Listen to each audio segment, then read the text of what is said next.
Hello बच्चों, कैसे हैं आप? आपके लिए कल एक वीडियो बनाया था इसी लेसन का, how I taught my grand mother. उसका सेकंड पार्ट आज लेके आया हूँ। चलिए वक्त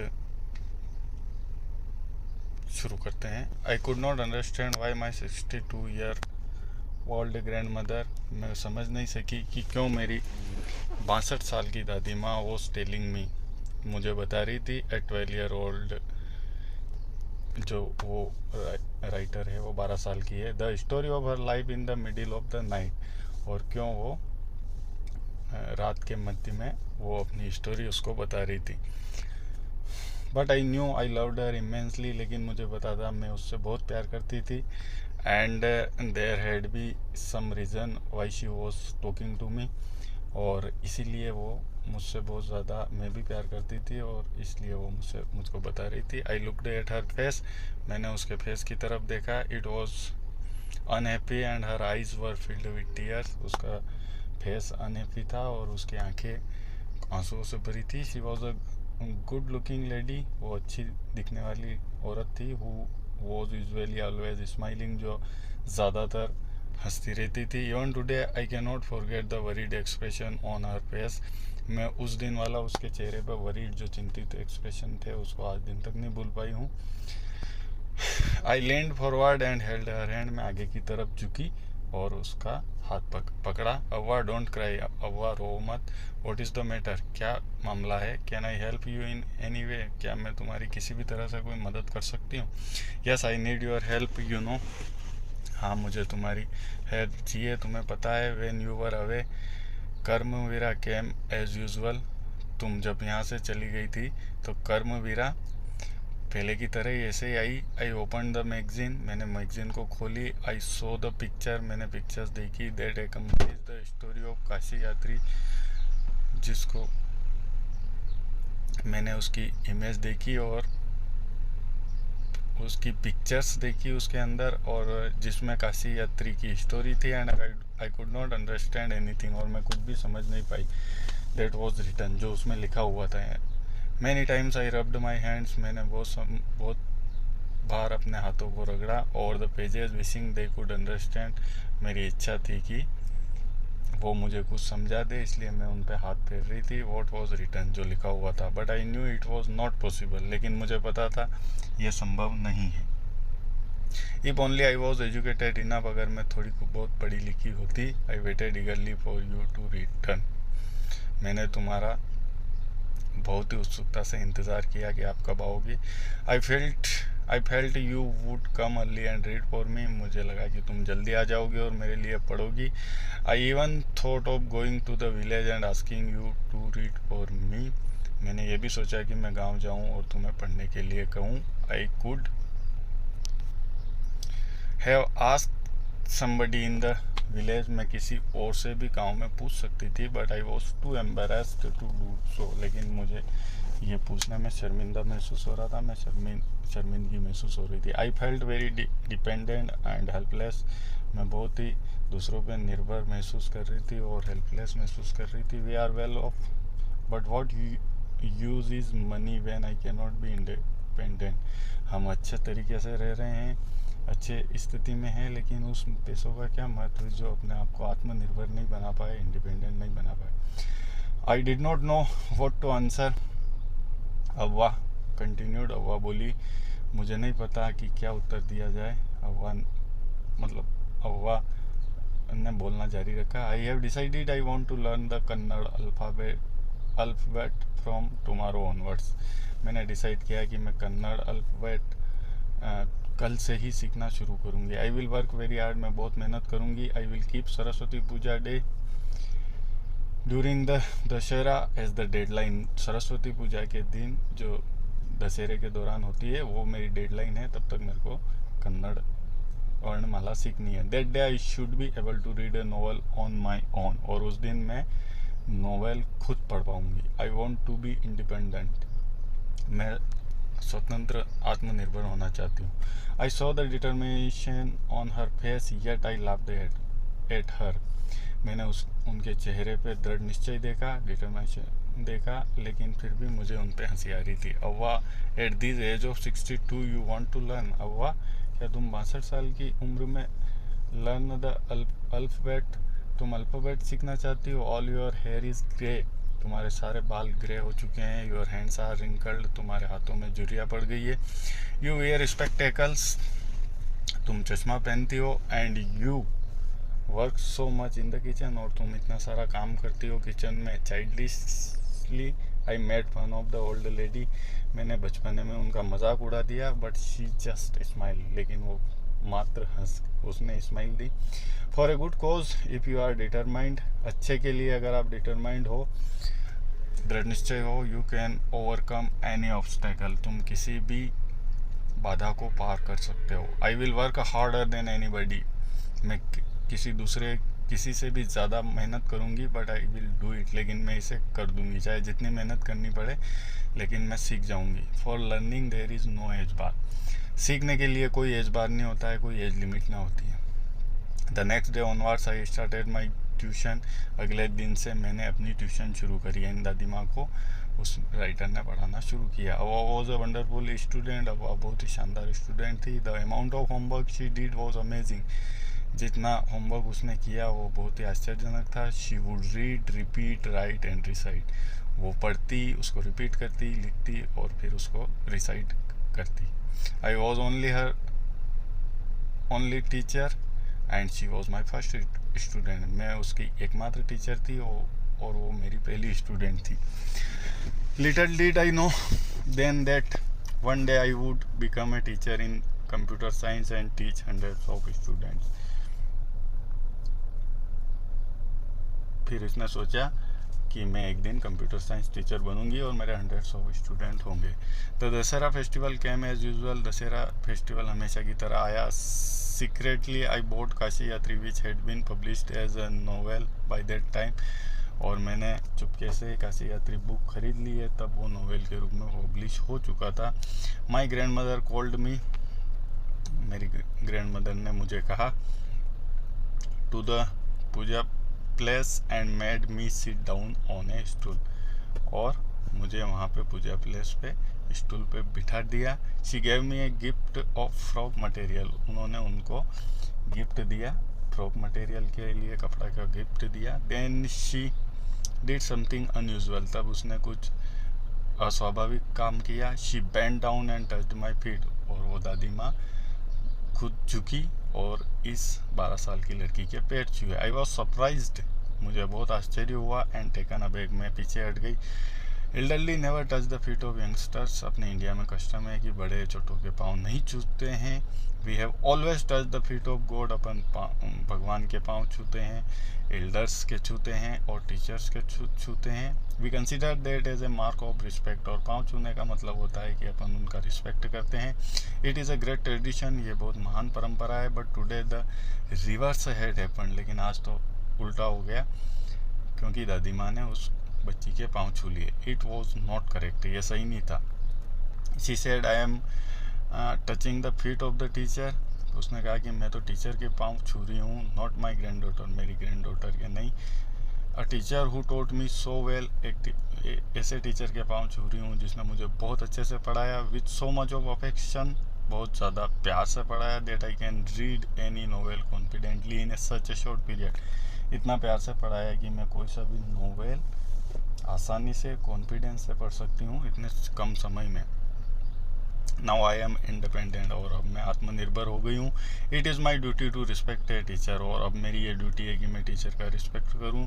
is it not written in our scriptures, क्या अपने ग्रंथों में नहीं लिखा हुआ है that a teacher should be respected, के टीचर का हमेशा सम्मान होना चाहिए, irrespective of the gender and age, चाहे उसकी एज और उसका जेंडर कुछ भी हो, उसका हमेशा सम्मान होना चाहिए। I did return her namaskar to her by touching her feet, मैंने भी उस पर रिटर्न में नमस्कार किया और उसके पाँव टच किए। And gave my gift to my first student,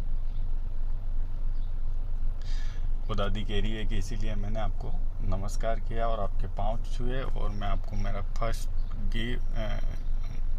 मैं आपको ये मेरे फर्स्ट स्टूडेंट को दे रही हूँ। She opened it and read immediately the title Kashi यात्री। और बदले में उन्होंने भी, उस बच्ची ने भी दादीमा के पाँव छुए, उनको रिटर्न गिफ्ट किया, क्योंकि वो उनका पहले स्टूडेंट थी। और वो रिटर्न गिफ्ट क्या था? She opened it and read immediately the title Kashi यात्री। उन्होंने खोला तो वो बुक थी जिसका टाइटल काशी यात्री था, नोवेल था, बाई त्रिवेणी के द्वारा लिखा हुआ। And the publisher's name, publishers का नाम था I knew then that my student had passed with flying colours. और मेरे स्टूडेंट ने बहुत ही अच्छे से पास कर लिया था। अब चेक योर अंडरस्टैंडिंग, यानी अपन ने इस लेसन से क्या सीखा है उसको चेक करना है। State whether the following sentences are true or false, बताना है कि ये नीचे दिए गए सेंटेंसेस ट्रू है या फॉल्स है। Share your answer with your classmates and teacher, आपके आंसर क्लासमेट और टीचर के साथ शेयर करने। The grandmother wanted to learn the Kannada alphabet to gain independence. Grandmother Kannada alphabet सीखना चाहती थी इंडिपेंडेंस के लिए, ट्रू है। The grandmother asked someone in the village to read Kashi Yatri to her while the narrator was away, यानी वो जब उसकी पोती दूसरे गांव चली गई थी तो ग्रैंड मदर ने गांव में किसी से कहा था कि काशी यात्रा उसके लिए पढ़े, ये फॉल्स है। The narrator was grandmother's first teacher and taught her how to read Kannada, ये ट्रू है कि नरेटर पहली टीचर थी उसकी जिसने उसको कन्नड़ पढ़ाया था। नेक्स्ट पेज पे चलते हैं। The grandmother believe that there was no age limit for learning. Grandmother को ये विश्वास था कि सीखने की कोई उम्र नहीं होती है, ट्रू है। The grandmother touch the narrator's feet as a mark of respect for her as a teacher, ये भी ट्रू है कि ग्रैंड मदर ने उसके नरेटर के पाँव छुए थे क्योंकि वो उसको टीचर के रूप में रिस्पेक्ट कर रही थी। The narrator was disappointed with the progress her grandmother made in learning to read. Narrator उदास था क्योंकि उसकी ग्रैंड मदर अच्छी प्रोग्रेस नहीं कर रही थी लर्निंग में, ये फॉल्स है। अब आ गया critical reflection. Read the extract given below and answer the question that follow. नीचे दिए गए एक्सट्रैक्ट को पढ़ के नीचे दिए गए आंसर को सोल्व करना है। When I came back to my village, जब मैं वापस गाँव आई, I saw my grandmother in tears, मेरी दादी माँ को मैंने आंसू में देखा। आई वॉज सरप्राइज्ड, मैं आश्चर्यचकित थी, for I had never seen her cry even in the most difficult situation, क्योंकि मैंने आज दिन तक उसको कितनी भी मुश्किल परिस्थितियों में रोते हुए नहीं देखा था। What had happened, I was worried, मैंने पूछा क्या हो गया, मुझे चिंता हो रही थी। Avva is everything all right, are you okay, Avva सब कुछ सही है क्या, तुम ठीक हो। I use to call her Avva which means mother in the Kannada spoken in north Karnataka. Avva का मतलब नॉर्थ कर्नाटका में कन्नड़ में ग्रैंड मदर होता है। She nodded but she did not reply, उसने सिरिलाया लेकिन रिप्लाई नहीं दिया। आई डिड नॉट अंडरस्टैंड, मैं कुछ नहीं समझी, और फॉरगॉट अबाउट इट, इसके बारे में भूल गई। In the night after dinner, रात में डिनर के बाद, we were sleeping in the open terrace of our house, हम खुले में अपने घर की छत पे सोए हुए थे। It was a summer night, ये गर्मियों की रात थी। And there was a full moon, और वहाँ पे फुल मून था। Avva came and sat next to me, Avva आई और मेरे पास बैठ गई। Her affectionate hands touched my forehead, और उसने अपने प्यार भरे हाथों से मेरे ललाट को छुआ। Complete the following sentence with the appropriate option, और नीचे दिए गए सेंटेंसेस को कंप्लीट करना है उचित ऑप्शन के द्वारा। The phrase never seen her cry in the most difficult situation, ये जो फ्रेज है कि वो कभी भी कितनी भी मुश्किल परिस्थितियों में नहीं रोई। Tells us that the grand mother was, ये फ्रेज अपने को क्या बताता है, ये अपने को इसका आंसर ए है कि स्ट्रॉन्ग विल्ड, उसकी इच्छा शक्ति बहुत मजबूत थी, ये बताता है। नेक्स्ट पेज पे चलते हैं। सेकंड वाला इसका है complete the following with the correct option from those given in the brackets. Brackets में दिए गए ऑप्शन से सही ऑप्शन चूज करना है। Grandmother did not reply, grandmother ने रिप्लाई नहीं किया। When the narrator asked, narrator ने पूछा if she was all right because she might have been to, क्यों उसने ऐसा, क्या वो ठीक नहीं थी फिर भी उसने ऐसा क्यों नहीं किया, रिस्पॉन्ड क्यों नहीं किया। शायद ये हो सकता है, इसका ऑप्शन है इमोशनल, वो बहुत इमोशनल हो गई थी, और जब अपन इमोशनल हो जाते हैं तो ज़्यादा रिस्पॉन्ड नहीं कर पाते हैं। Identify the clue from the extract that indicates a rural setting with traditional customs, तो जो वो ओपन छत पे टेरेस पे सोए हुए थे, वो ये they were sleeping in the open terrace after dinner. ये गांव में ट्रेडिशन होती है कि वो सब खुले में भी सोते हैं। Which line of the extract established a tender atmosphere. अगला क्वेश्चन है which of the following aspect is not emphasised in the given extract. ये अपने को एक्सट्रैक्ट दिया गया है, इसमें कौन सा एस्पेक्ट पे जोर नहीं दिया गया है, तो इसका आंसर सी है, the grandmother's regret over her lack of education. यानी ग्रैंड मदर को पछतावा था उसके शिक्षा की कमी पे। चलिए अगला 2 नंबर का क्वेश्चन देखते हैं। I have decided I want to learn a Kannada alphabet from tomorrow onwards. मैंने डिसाइड किया है कि मैं कल से ही कन्नड़ अल्फ़ाबेट सीखूंगी। I will work very hard, I will keep Saraswati Puja day.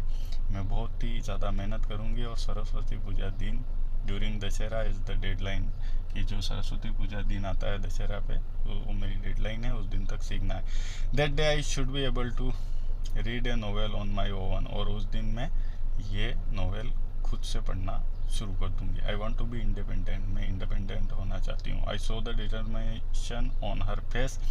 मैंने उसके चेहरे पे डिटर्मिनेशन देखा। Yet I laughed at her, फिर भी मुझे उस पर हंसी आई। अब at this age of 62 you want to learn the alphabet.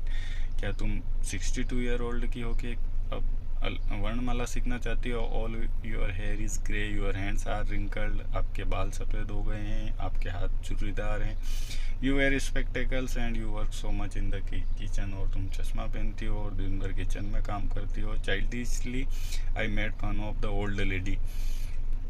बचपने में मैंने उनका मजाक उड़ा दिया, बट शी जस्ट स्माइल, उन्होंने बस स्माइल किया। अगले पेज पे, for a good cause if you are determined, अच्छे के लिए अगर आप डिटरमाइंड होते हो तो you can overcome any obstacles, तुम्हें किसी भी बाधा को पार कर सकते हो। I will work harder than anybody but I will do it, मैं किसी से भी ज़्यादा मेहनत करूँगी लेकिन मैं ये करके रहूँगी। For learning there is no age bar, क्योंकि लर्निंग के लिए कोई एज बार नहीं होती। तो इसका पहला क्वेश्चन है what does the grandmother's statement I want to be independent reveal about her character. Grandmother का ये स्टेटमेंट कि मैं इंडिपेंडेंट होना चाहती हूँ, ग्रैंड मदर का कैरेक्टर के बारे में क्या बताता है। इसका आंसर ए है, she wanted to be literate, वो साक्षर होना चाहती थी। Fill in the blanks with the appropriate option. The grandmother determination show that learning has no age limit, इसका आंसर है। Complete the following with a suitable reason, अपने को suitable reason देना है और ये ब्लैंक को फिल करना है। The narrator laughs at her grandmother's decision, narrator grandmother के डिसीजन पे हंसी। To learn the alphabet at the age of 62 because, age limit इसका आंसर है, क्योंकि एज लिमिट की वजह से वो उन पे हंस रही थी। List any 2 qualities displayed by the grand mother. Grand mother की 2 क्वालिटी के बारे में बताना है, तो वो डिटरमाइंड थी, दृढ़ निश्चयी थी, एंड हार्ड वर्किंग, बहुत ज़्यादा मेहनत करने वाली थी। How can we say that the narrator is making assumptions about her grandmother. हम कैसे कह सकते हैं कि नरेटर दादी माँ के बारे में पूर्वाग्रह से ग्रसित थी, यानी पहले से कुछ सोच के कि ये ऐसा नहीं कर सकती, वो कैसे सोच रही थी। तो इसका आंसर है she thought that only child can learn language not old people. उसको ऐसा पहले से पूर्वाग्रह था कि बूढ़े नहीं सीख सकते हैं, बच्चे ही कोई नया सीख सकते हैं। तो अगला है second, answer the following question. नीचे दिए गए प्रश्नों के उत्तर देने हैं। Why do you think the grand mother failed embarrassed, तुम्हें क्यों लगता है कि ग्रैंड मदर शर्मिंदा महसूस कर रही थी to ask someone else to read to her while the narrator was away. Narrator जब वहाँ नहीं थी तो ग्रैंड मदर क्यों किसी दूसरे से पढ़वाने में हिचक रही थी। तो इसका आंसर है because people laugh at illiterate, क्योंकि अनपढ़ लोगों पे लोग हंसते हैं, इसलिए वो शर्मिंदा महसूस हो रही थी। Why does the narrator initially laugh at her grandmother's determination, narrator पहले क्यों हंसी ग्रैंड मदर के डिटर्मिनेशन पे। To learn at the age of 62, जो 62 ईयर की एज में वो सीखना चाह रही थी, उस पर क्यों हंसी। तो इसका आंसर है she thought that only child can learn to read and write. उस नरेटर को लगता था कि बच्चे ही नया सीख सकते हैं, बुढ़े नहीं, इसलिए वो हंसी। What significance does the story of Kashi Yatri have in both the grandmother's life and the story. इसका क्या सिग्निफिकेंस है, क्या महत्व है इस काशी यात्री का बोथ ग्रैंड मदर्स लाइफ पे और इस स्टोरी पे काशी यात्री की वजह से ही ग्रैंड मदर, क्योंकि उसको उसमें इंटरेस्ट थी वो, और उस वजह से ही उसने पूरी वर्णमाला और कन्नड़ लैंग्वेज सीखना स्टार्ट करा, तो इसका बहुत ही ज़्यादा महत्व है। What does the grandmother desire to learn the Kannada alphabet? Grandmother की डिज़ायर क्यों थी, क्या डिज़ायर थी Kannada alphabet reflect about her, उसको सीखने के लिए क्या डिज़ायर थी? तो इसका आंसर है anyone can learn a new language in any age. हर कोई किसी भी एज में नया सीख सकता है। यानी इस एज में दादी माँ का ये सीखना क्या दिखाता है अपने को? तो यही दिखाता है कि कोई भी किसी भी एज में कुछ भी सीख सकता है। What lessons can we infer from the grandmother section of touching the narrator's feet? अपन ग्रैंड मदर ने जो नरेटर के पाँव छुए उससे अपने को क्या लेसन मिलता है? तो इसका आंसर है it shows gratitude towards teacher. ये टीचर के प्रति आभार जताने का तरीका है। चलिए नेक्स्ट पेज पे चलते हैं। अगला क्वेश्चन है what does the following line tell us about the broader theme of the story? For a good cause if you are determined you can overcome any obstacles. ये जो नीचे दी गई लाइन है ये हमें ब्रॉडर थीम स्टोरी में क्या बताती है मोटे रूप में? तो ये जो लाइन है इसका मतलब है कि अच्छे के लिए अगर अपन डिटरमाइंड होते हैं तो अपन किसी भी बाधा को पार कर सकते हैं। तो ये दिखाती है कि strong will power people can do almost impossible task. यानी जिनकी स्ट्रॉन्ग विल पावर होती है, मजबूत इच्छा शक्ति होती है, वो कुछ भी इम्पॉसिबल टास्क पूरा कर सकते हैं। सातवां क्वेश्चन है how effective does the story highlighted the value of education in supporting personal independence? तो एजुकेशन कैसे अपने के पर्सनल इंडिपेंडेंस में सपोर्ट करती है? तो इसका आंसर है वेरी इफेक्टिव एंड इमोशनली ये अपने को सपोर्ट करती है। चलो अगला है vocabulary structure in the context, इसको देख लेते हैं। फर्स्ट वाला है the expression hide and seek is used in the text, this is called binomial. ये एक्सप्रेशन हाइड एंड सीक आया है, इसको बायोनोमिनल कहते हैं। Binomials are expressions consisting of two words. Binomial ऐसे एक्सप्रेशन होते हैं जिनमें दो शब्द होते हैं, usually linked by a conjunction like and और, जो ज़्यादातर एंड और से जुड़े हुए होते हैं। That are commonly use together in a fixed order, जो कि ज़्यादातर फिक्स्ड ऑर्डर में ही यूज़ किया जाते हैं। For example odds and ends, right और रॉन्ग्स, ये एग्जाम्पल दिए हैं। अब नीचे match the binomial in column 1 with their meaning in column 2। एक नंबर कॉलम में बायोनोमिनल दिए गए हैं, 2 नंबर कॉलम में उनके मीनिंग दिए गए हैं, इनको मैच करना है। You may refer to a dictionary, आप डिक्शनरी का भी यूज़ कर सकते हैं। तो यहाँ पे सिंक और स्विम पहला जो बायोनोमिनल है ये मैच होगा 7 नंबर से। 7 नंबर देख लीजिए। सक्सीड और फेल विदाउट हेल्प, यानी आपको सफल या असफल होना है खुद की मदद किसी की बिना मदद के।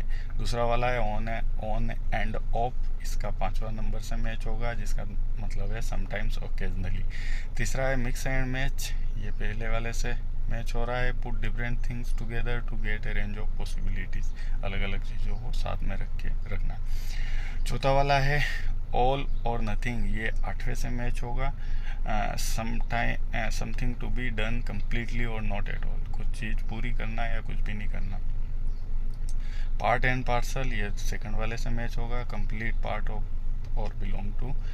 स्पीक एंड चूज छठा वाला है, ये तीसरे से मैच होगा। Choose only the best. और 7वां वाला बायोनोमिनल है सूनर और लेटर, ये छठे वाले से मैच होगा, चौथे वाले से मैच होगा। At some time in the future.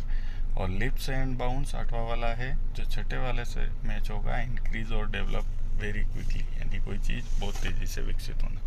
Now use any 5 of the above binomial in sentence of your own. आपको खुद को सेंटेंस बनाने हैं तो यहाँ पे आपके लिए बना रखा है। Technology is advancing by leaps and bounds this year, sooner or later the truth will come out. तीसरा वाला है criticism is a part and parcel of being a public figure. और चौथा वाला है rained off and on for the whole afternoon. और last वाला है you can't pick and choose which laws to follow. चलो नेक्स्ट पेज पे चलते हैं। अगला क्वेश्चन है read the following words from the text given in the box below.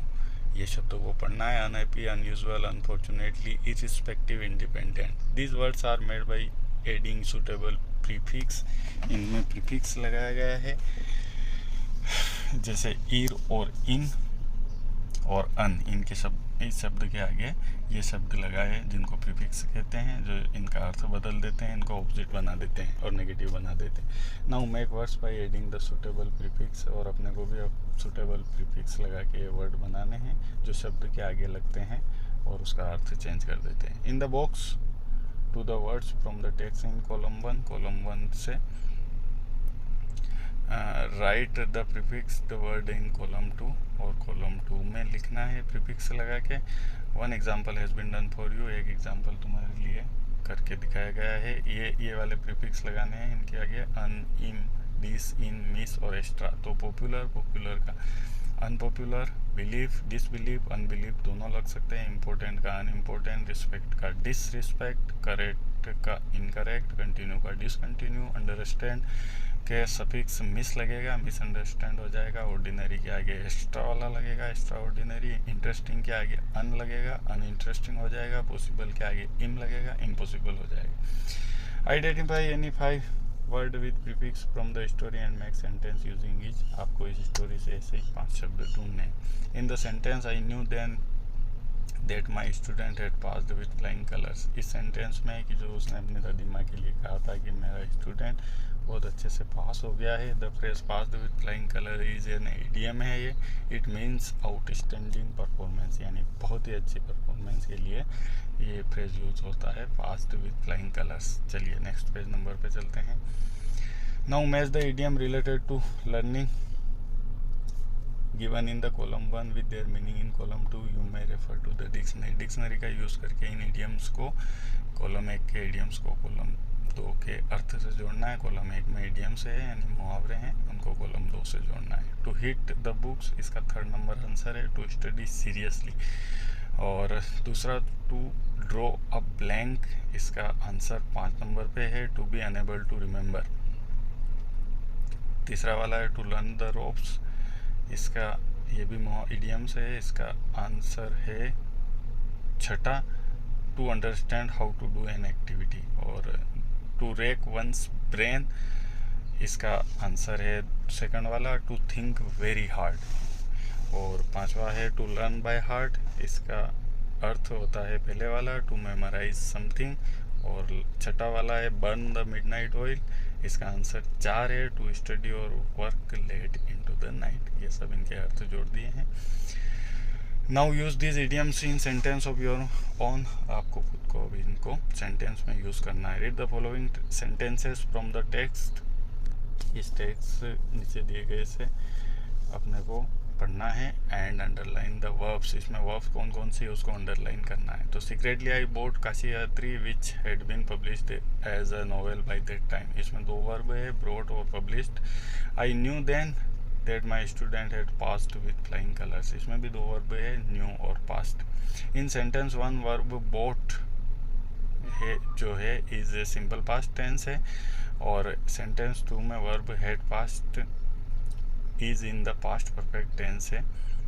तो हेड लगा हुआ पास्ट परफेक्ट है और सिंपल पास्ट टेंस बोट है। तो we use past perfect tense to indicate 2 completed actions, one occurring earlier later past and the other more recently recent past. The more recent past action is expressed in the simple past, यानी जो सब मतलब 2 action होगी कोई past में, तो जो पहले होगी वो अपने को पास्ट परफेक्ट टेंस का यूज़ करना है और उसके बाद होने वाली का पास्ट सिंपल यूज़ करना है। जैसे यहाँ पे by the time I reach the party, मैं पार्टी में पहुँचा, एवरीवन हैड फिनिश्ड ईटिंग, यानी इसके पहुँचने से पहले ही सबने खाना खा लिया था। तो खाना खाने का काम पहले हुआ इसलिए इसमें हैड फिनिश्ड आया, और ये पहुँचने का काम बाद में हुआ इसलिए ये पास्ट सिंपल है। When she return home her brother had finished the project, यानी ब्रदर ने प्रोजेक्ट पहले पूरा किया तो ये हैड फिनिश्ड आया, और वो बाद में पहुँचा तो ये पास्ट सिंपल आया। चलिए नेक्स्ट पेज पे कर चलते हैं। Fill in the blanks with the simple past and past perfect tense from of the verbs given in brackets, brackets में दी गई का सिंपल पास्ट और पास्ट परफेक्ट टेंस का यूज़ करना है। When the delegates arrived at the conference the keynote speaker had already begun the session, यानी speaker ने अपना सेशन शुरू कर दिया था इसलिए ये पास्ट परफेक्ट है और वो बाद में आए। After the student had learn आएगा यहाँ, how to identify fake news online, they started verifying information before sharing it. पहले उन्होंने आइडेंटिफाई करना सीखा और फिर उन्होंने स्टार्ट किया शेयरिंग करने से पहले। बिफोर किरण स्टार्टेड, किरण के स्टार्ट होने से पहले using digital payment platform she had ensured her understanding of online fraud prevention. तो ये हैड इंश्योर्ड आएगा यहाँ पे।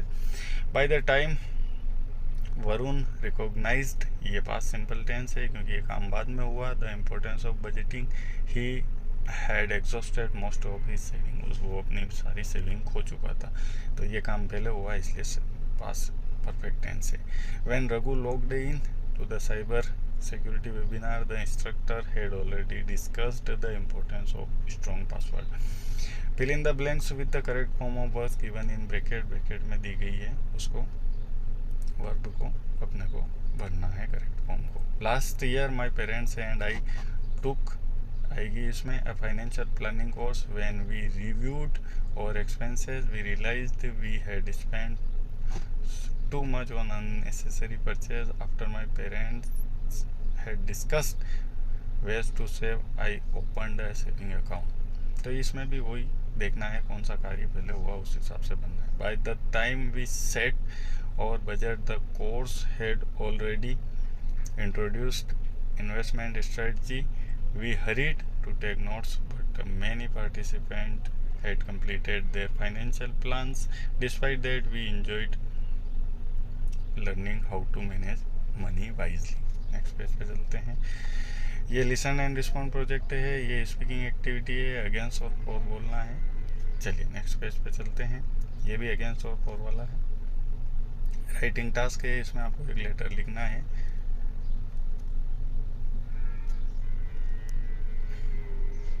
भारत और लैंड, ये अपनी एक पोएम है जिसको अपन पढ़ के देखेंगे। यहाँ पे अपना recall the lines of the national anthem, अपना नेशनल एंथम जो है जनगण मन उसको रिकॉल करना है। और complete the table given below the name of states, states के नेम देने हैं, mountain range and reverse mention in it. तो अपने जनगण मन में पंजाब, सिंध, गुजरात, मराठा ये आए हैं। तो ये 4-5 स्टेट के नाम आए हैं। और माउंटेन रेंज का आया है विंध्य हिमाचल, तो विंध्याचल पर्वत और हिमाचल का नाम आया है। ये आपको इसमें पढ़ने हैं। और पेयर में काम करना, work in pair, discuss what the words जय है in the last 2 line of the national anthem convey. Share your answer with your classmates. जय है ये भारत माता के गुणगान करता है, इसका मतलब ये है। और अपने आंसर क्लासमेट से शेयर करने। Read the underline words in the given line of the poem, poem में दिए गए अंडरलाइन वर्ड को पढ़ना है। और ओड वंस को अपने को छांटना है।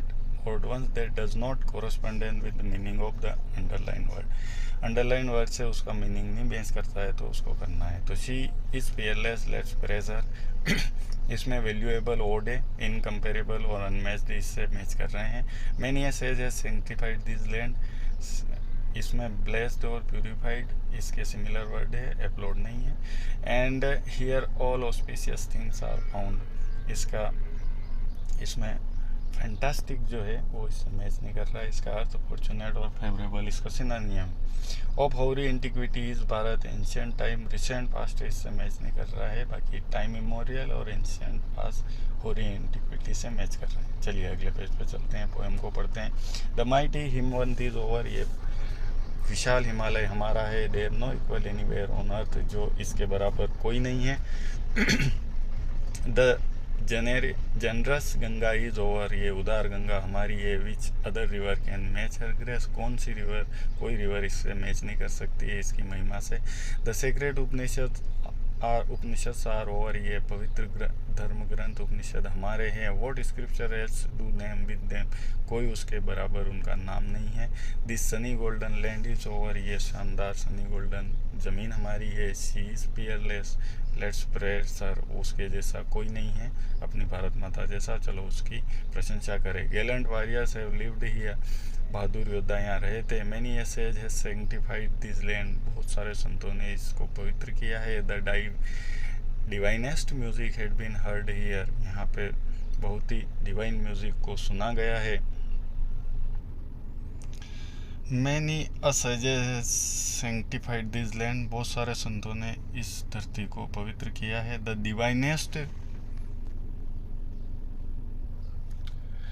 Divinest music had been heard here, यहाँ पे ईश्वरीय म्यूजिक को सुना गया है। And here all auspicious things are found, और यहाँ पे सारी पवित्र चीज़ें पाई जाती है।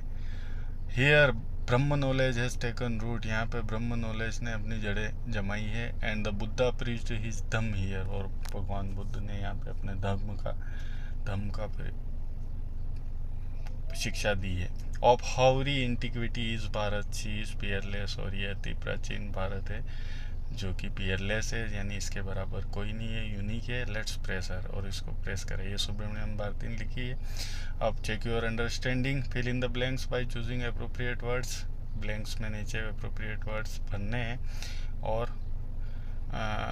From the given box given below to complete the summary of the poem, और इस पोएम के जो ये शब्द दिए गए हैं इनको नीचे ब्लैंक्स में भरना है। This poem is tribute to India celebrating its natural beauty, spiritual heritage and, यहाँ पे रिक्त स्थान में ये आएगा हिस्टोरिक ग्रेटनेस आएगा।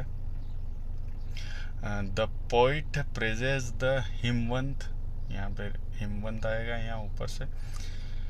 Describing it as mighty and the unparalleled, the three वाले ब्लैंक्स में Ganga is depicted as a generous and graceful, while the Upanishads, यहाँ पे चौथे में उपनिषद है, are honoured as sacred and unmatched. The poem highlighted the contribution of warriors and, छठे में आएगा sages who have enriched the land with their bravery and wisdom. It also acknowledge the presence of, 7 नंबर में ये Brahma knowledge आएगा। और 8 पे Buddha highlighted the India's deep rooted spiritual and philosophical traditions. The poet repeatedly asserts that India is a peerless, urging everyone to praise her, और 10वें में praise और 9वें में peerless। अब इसको कंप्लीट करना है।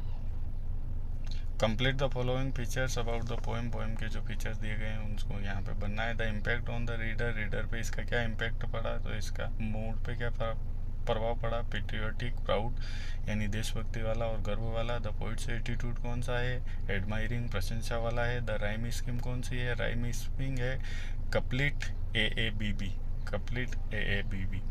एग्जाम्पल ऑफ पर्सोनिफिकेशन यानी मानवीकरण के क्या एग्जाम्पल है, शी इज पियरलेस यानी भारत माता को शी से संबोधित किया है, तो ये पर्सोनिफिकेशन है। Let's praise her, India described as a person. चलो नेक्स्ट पेज पे चलते हैं। Third, what is the impact of refrain she is peerless let's praise her, इसका क्या इम्पैक्ट है रिफ्रेन का। तो this reference create a strong sense of admiration and pride, ये स्ट्रॉन्ग सेंस ऑफ एडमिरेशन और प्राइड का है।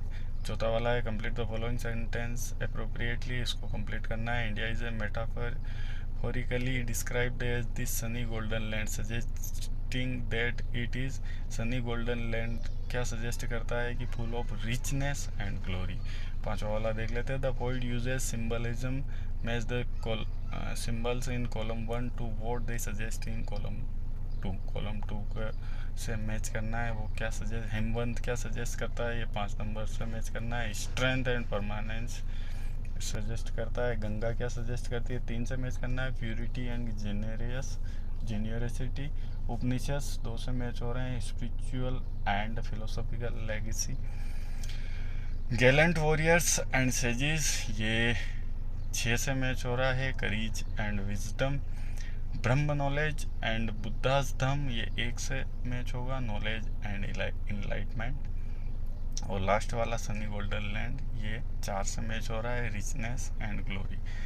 छठा प्रश्न है the poet uses imagery descriptive language to create vivid mental pictures that appeal to the senses, यानी image का रूप में क्या प्रयोग किया गया है। Give any 2 example from the poem, जिससे अपने दिमाग में इमेज बने। तो Himavant, Himalaya and Ganga. What is the impact of the use of hyphens in the first stanza? Select the option that are true. First stanza में जो हाइफन यूज़ हुए हैं उनको ऑप्शन नीचे दिया गया है। Creates deliberate force to reinforce the sense of admiration and pride, अपने अंदर सेंस एडमिरेशन और प्राइड का ये क्रिएट करते हैं। ट्रू है। Emphasises the contrast between India's strength and weakness, ये फॉल्स है। ऐसा कोई इंडिया की वीकनेस और स्ट्रेंथ का कोई कंपैरिजन नहीं हुआ या कोई जोर नहीं दिया है। Lends to the lyrical quality giving its measured chant like rhymes, इस म्यूजिकल क्वालिटी है इसमें और इसकी राइम चेंट लाइक है, ये ट्रू है। चलो नेक्स्ट पेज पे चलते हैं। Suggest hesitation on uncertainty in the poets claims about India, कि ये अनसर्टेनिटी बताता है इंडिया का, ये फॉल्स है। Presents a key element of India's greatness, India की ग्रेटनेस के की एलिमेंट प्रेजेंट करता है before the hyphens and make strong assertion about its uniqueness after the hyphen, और इसके बाद इंडिया की स्ट्रॉन्ग यूनिकनेस बताता है, ये ट्रू है। 8वां the poet uses hyperbole, hyperbole वो होता है किसी चीज़ को बहुत ज़्यादा बड़ा चढ़ा के कहना, जैसे इसमें एग्जाम्पल दिए गए हैं। My language weighs a ton, मेरी भाषा में वज़न है। Thus the luggage actually weigh a ton, my luggage weighs a ton, मेरे लगेज में वज़न है टोन का, तो लगेज में कोई एक्चुअली वज़न नहीं होता है टोन का। She was so happy that her smile was a mile wide, वो इतनी ज़्यादा खुश थी कि उसकी स्माइल 1 मील लंबी थी। क्यों किसी की स्माइल क्या 1 मील लंबी हो सकती है, तो ये हाइपरबोल है, कहने स्माइल भी है माइल। और ये पोएम ओड है। Ode is a lyrical poem, ये एक गाने के रूप में होती है। दैट एक्सप्रेस डीप एडमिरेशन, ये बहुत ही ज़्यादा प्रशंसा करती है। प्रेज और रेवरेंस फॉर ए पर्सन, किसी पर्सन का, प्लेस का, ऑब्जेक्ट का और आइडिया का ये एडमिरेशन और प्रेस करती है। It is open return and elevated, बहुत उच्च क्वालिटी की लिखी जाती है एंड फॉर्मल स्टाइल में लिखी जाती है। Celebrating the subject with enthusiasm and emotion, और इसमें उत्साह होता है और इमोशन होते हैं। An ode's language is open grand, इसकी लैंग्वेज ग्रैंड होती है, एक्सप्रेसिव होती है and it seeks to highlight the extraordinary quality of its subject, और इसके सब्जेक्ट की एक्स्ट्रा ऑर्डिनरी क्वालिटी को बताता है। पोइट यूजेज एल्यूजन, एल्यूजन ऐसी लिटरेरी डिवाइस है जिसमें writer make indirect reference of well known person, उस वेल नोन पर्सन, प्लेस और इवेंट और लिटरेरी वर्क और कल्चरल एलिमेंट, ये कुछ भी इनका नाम नहीं लेके उसके बारे में बताता है without explicitly mentioning it. The reader is expected to recognise, reader को रिकॉग्नाइज करना है। अपने इसी पोएम में भारत का नाम नहीं लिया गया है, तो इसमें एल्यूजन का यूज़ हुआ है। चलिए नेक्स्ट पे चलते हैं। For example, he is a real Einstein in the mathematics class. This alludes to Albert Einstein, meaning the student is very intelligent, especially in mathematics or science. जो मैथमेटिक्स और साइंस में एक बच्चा है तो उसको अल्बर्ट आइंस्टीन कहा गया है। चलो now read the explanation and identify the matching allusion from the poem for the following. अब अपने को एल्यूजन को मैच करना है। An allusion to the ancient India scriptures that from the philosophical core and symbolise deep wisdom and enlightenment, तो ये sacred उपनिषद के लिए लिखा गया था।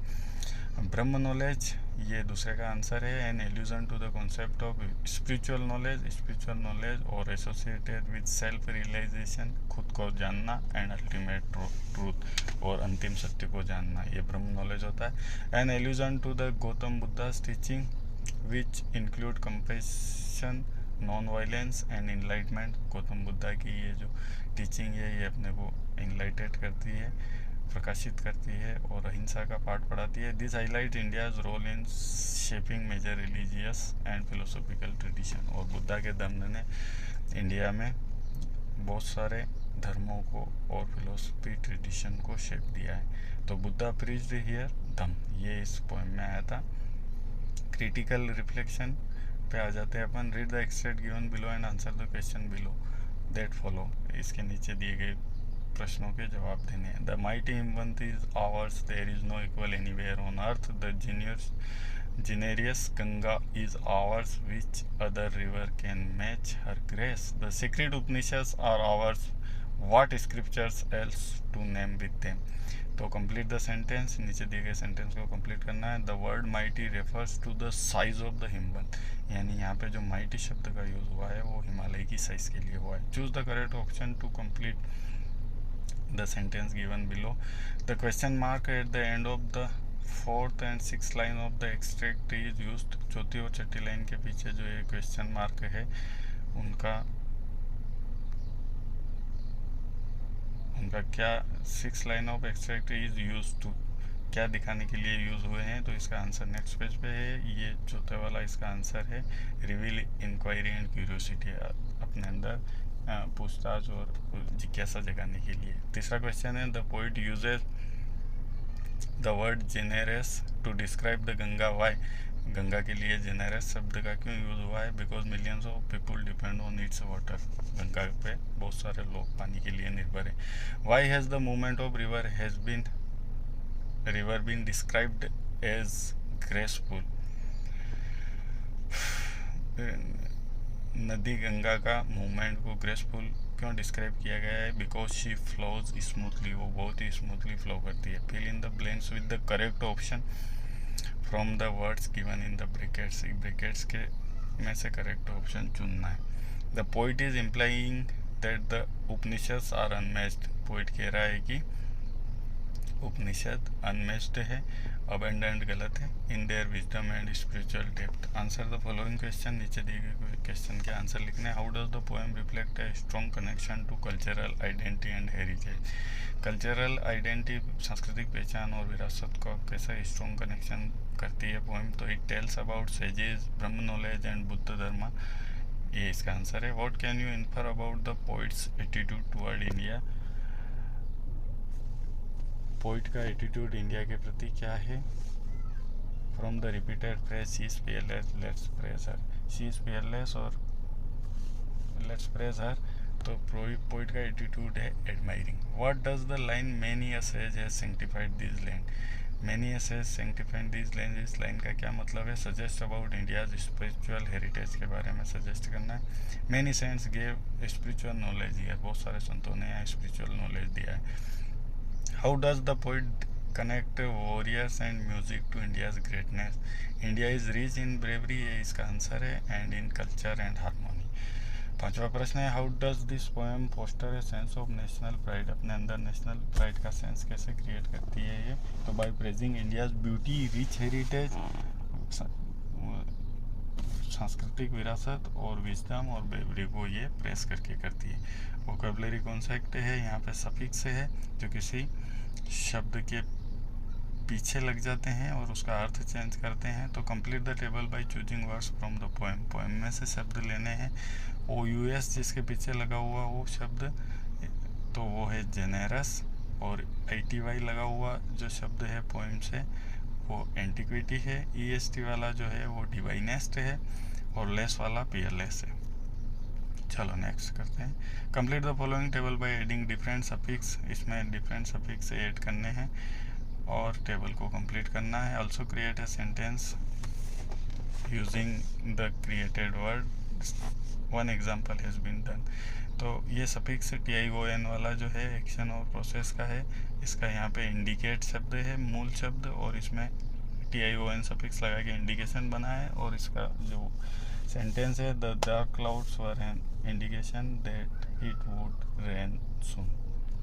चलो IVE वाला है, ये क्रिएट शब्द में IVE लगाएंगे तो क्रिएटिव हो जाएगा। मेंट वाला जो है एंजॉय शब्द में मेंट लगाएंगे एंजॉयमेंट हो जाएगा। और ED वाला वॉक में ED लगाया तो वॉकड हो गया।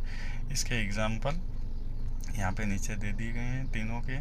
She gave a creative idea for the project, he walked to school every day, I felt great enjoyment while reading. अगली लिसन एंड रिस्पॉन्ड वाली एक्टिविटी है, अगली स्पीकिंग एक्टिविटी है। इसी के साथ ये लेसन ख़त्म हो जाता है। अब आप कमेंट सेक्शन में ज़रूर बताएं कि कैसे आपको लगा, ताकि हम आपके लिए वीडियो में और सुधार कर सकें और अच्छा बना सकें। धन्यवाद।